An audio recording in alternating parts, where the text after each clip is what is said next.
This is a nightmare. I think I need to do something about it. Stick around.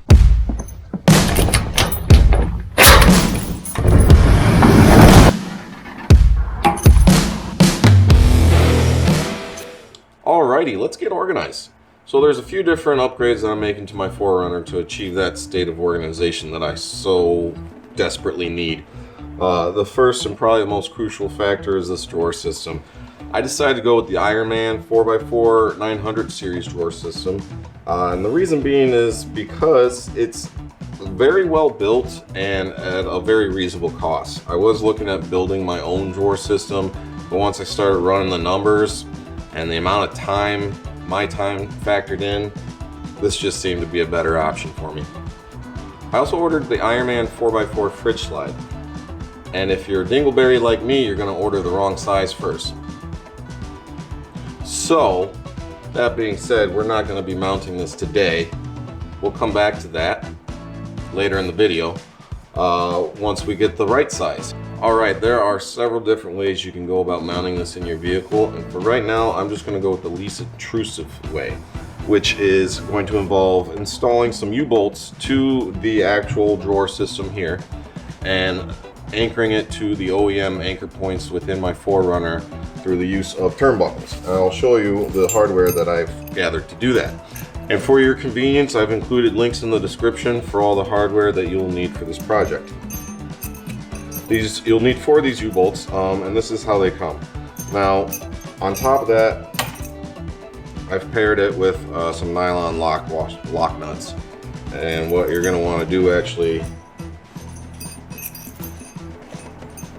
is take off the original nuts and backing plate, put those original nuts back on it, thread them all the way down. That's going to act as your stop when you feed it through the drawers. And then this is just going to act as a backing plate to strengthen the attachment point. And then you'll use the nylon locking nuts to secure it from there. That will be attached at 4 different points on your drawers. From the U-bolts to anchor the drawer to the 4Runner, we're going to use a turnbuckle and a quick link. The drawers come shipped with these nylon screws securing the top to the cabinet. I've already gone ahead and removed them all, so that way it's easier to install the U-bolts, and they do come with metal screws to replace these nylon ones. Next, we're going to want to remove the 6 wood screws that's holding this aluminum trim piece in place and thus connecting the 2 top pieces together. I've already removed those screws. We'll just set that aside, and then the boards are next. Okay, here we can go ahead and take a closer look at the drawers. Nice heavy duty latch mechanism with a lock, and it comes with keys obviously. Fully carpeted on the inside. Nice heavy duty roller bearings. And what we're going to want to do is remove these 2 screws here on both sides, because that's the drawer stop, and that way we can remove these drawers and make it easier to drill the holes and install the U-bolts.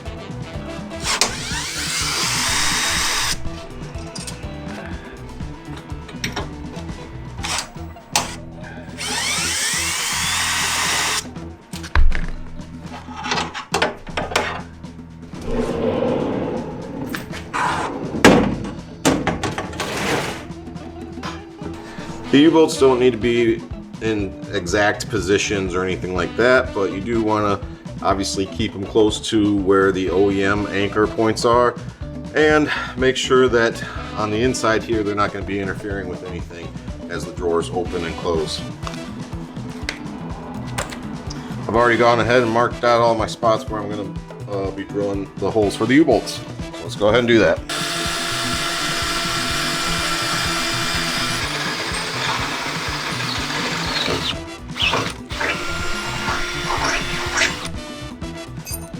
Okay, now it's time to install the U-bolt.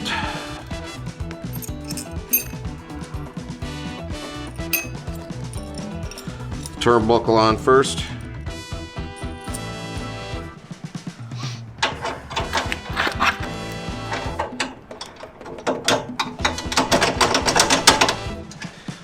Put on your backing plate and then your nylon locking nuts. Don't forget about your quick link. All right, just do that 3 more times. Okay, so a couple quick tips about installing the U-bolts.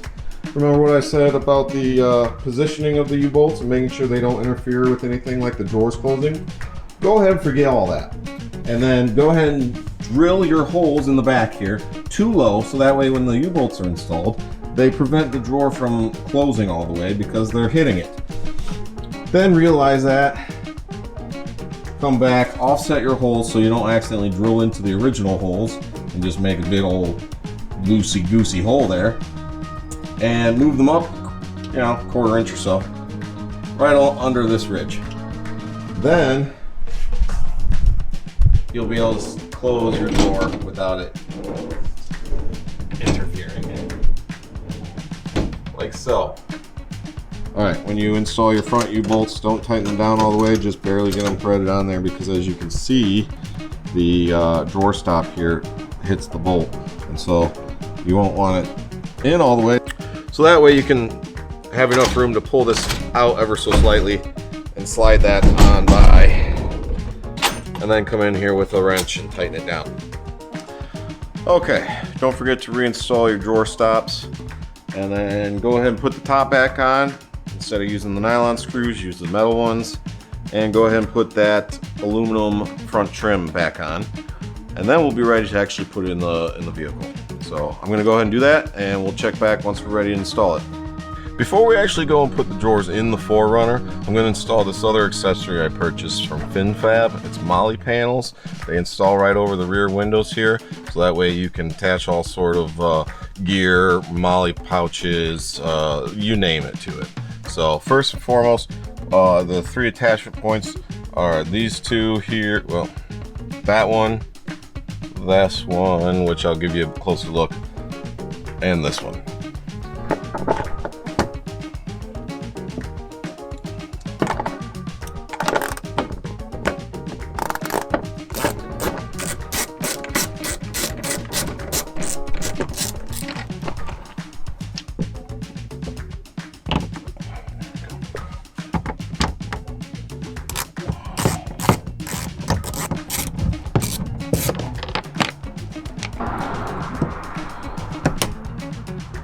Those other 2 spots have a 10mm bolt.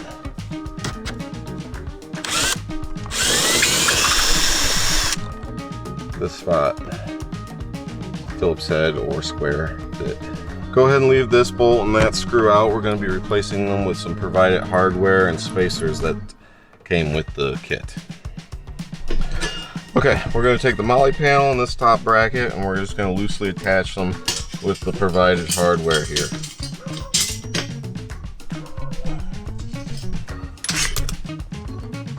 Just hold that up there.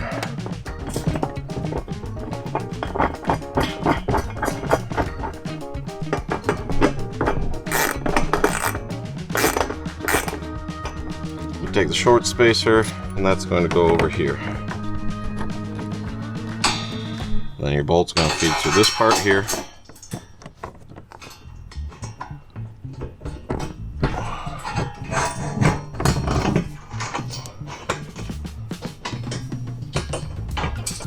The long spacer goes back here.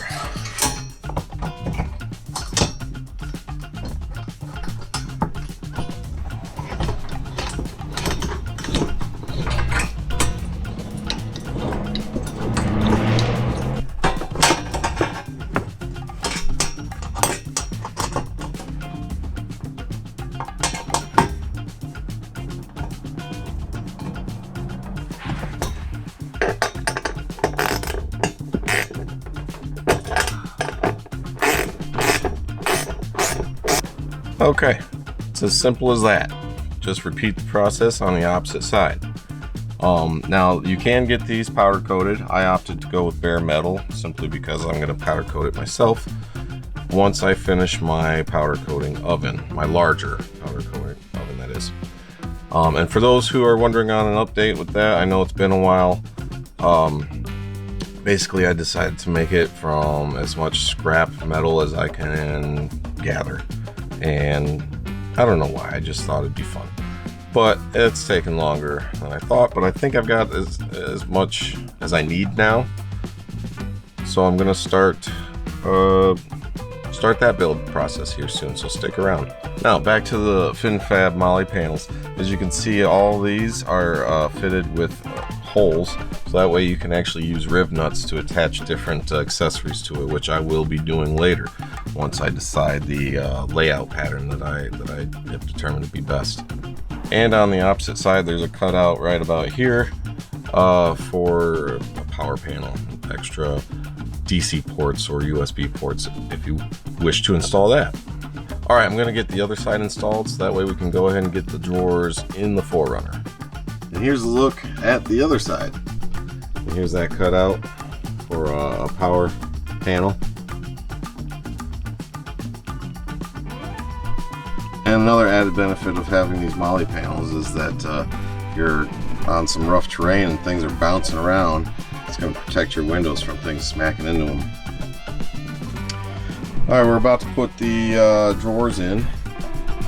There are the factory OEM anchor points that we will be attaching to.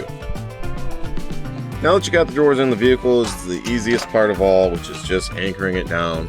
So go ahead and loosen up your turnbuckles, open up your quick links, hook your quick link on the OEM anchor point, tighten that down.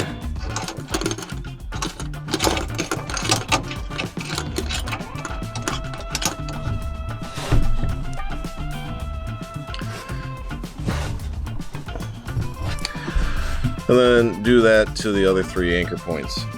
Well, I've got the right size fridge slide now. I returned the Ironman4x4 because they had 2 sizes. One was ever so slightly too small. The other size was quite a bit larger than what I wanted for this setup. So I went to Iceco, which is the brand of fridge I have, expecting them to have a fridge slide available. My fridge is a JP42.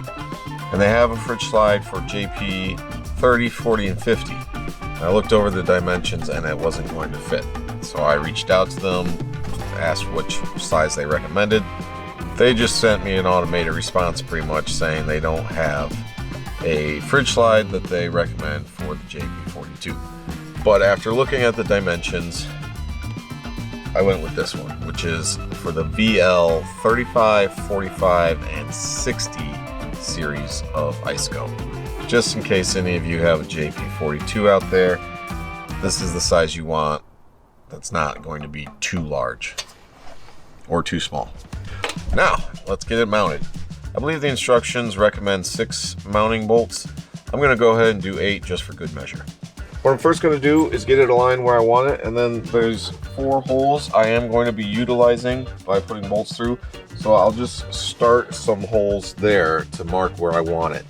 Then I'm going to go ahead and take this platform off so I can finish drilling all the holes and bolt it all together.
Now that we have all our holes drilled, we're going to go ahead and just feed all our bolts through, so that way we can flip it over and fasten it up from underneath.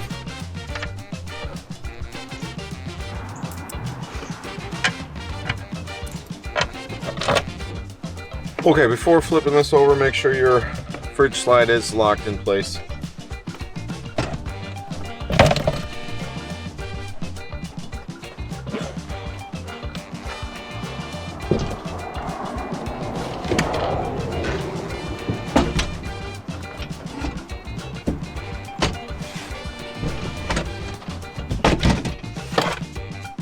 Okay, I'm going to actually be installing these fender washers just to reinforce the back side of this plywood here, and then the nuts. You may want to get some nylon locking nuts.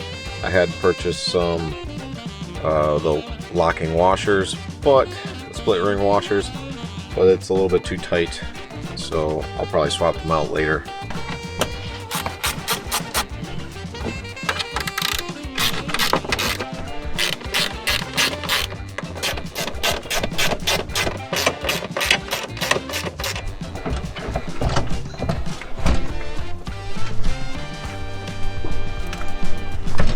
Once you have all your bolts tightened down, and make sure you don't over tighten them, this is just plywood.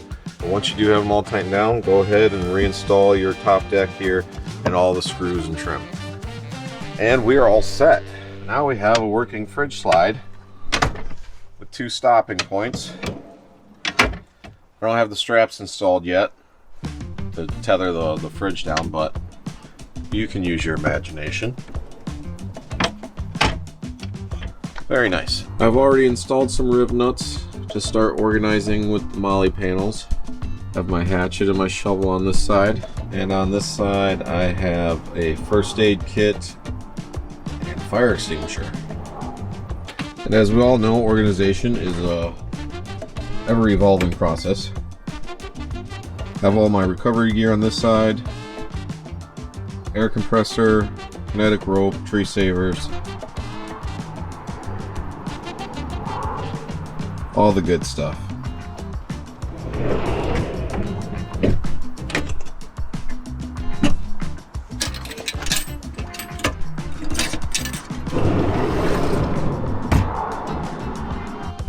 Now on this side I have a table, a chair, and some cooking essentials.